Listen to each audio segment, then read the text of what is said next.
ভারতীয় রেলের দক্ষিণ পূর্ব শাখার একটি জনপ্রিয় স্টেশনের নাম সাঁতরাগাছি জংশন। কলকাতার খুব সন্নিকটে হওয়ার জন্য সাঁতরাগাছি স্টেশনের জনপ্রিয়তা অনেকটাই বেড়ে গিয়েছে। সাঁতরাগাছি স্টেশন দিয়ে প্রত্যেক দিন বহু যাত্রী যাতায়াত করে, তাই যাত্রী স্বাচ্ছন্দ্যের কথা মাথায় রেখে এবং সাঁতরাগাছি স্টেশনে দিনে দিনে ট্রেনের সংখ্যা বেড়ে যাওয়ার জন্য নতুন করে 2টি প্ল্যাটফর্ম করা হচ্ছে ভারতীয় রেলের পক্ষ থেকে। তারই একটি মুহূর্ত আমি আপনার সামনে তুলে ধরছি। 3 নম্বর প্ল্যাটফর্ম এবং 4 নম্বর প্ল্যাটফর্মের ঠিক মাঝে যেখানে কারশেডে যাওয়ার জন্য ট্রেন দাঁড়িয়ে থাকতো, ঠিক ওই জায়গায় দেখুন একটি নতুন প্ল্যাটফর্মের কাজ চলছে।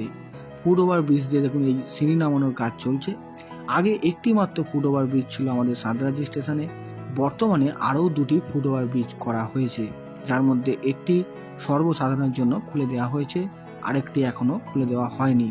এছাড়াও সাবওয়ে করা হয়েছে, আরও অনেক কিছু কাজ চলছে, হয়তো একটি সময় লাগছে।